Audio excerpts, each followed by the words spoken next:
My name is Jamie. Lost Edens is my first book. It's an account of the last week of my first marriage. And I wrote it very soon after the events in the book happened.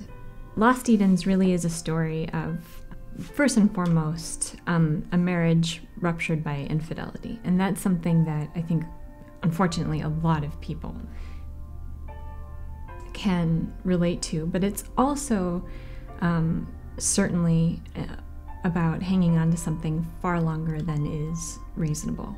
And I think everybody can relate to that. And there's certainly parts of the book where, looking back now and reading it now with the distance that I have, you just, it's one of those things that you want to say, can't you see what's happening, and why aren't you leaving, and why aren't you behaving differently? And I think we've all experienced that with people in our lives.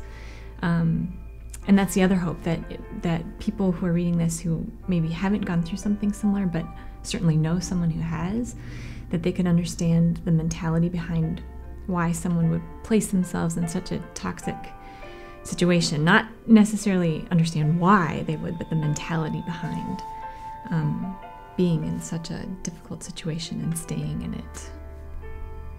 I really am honored to be able to share it, in the hopes that someone would be able to read it and find some familiarity in the emotions of the book, and through that find some normalcy in a really abnormal event in their life, and finding a way to build beauty out of pain. And so in that sense, Lost Edens really is my life, and I'm glad to be able to share it in this way.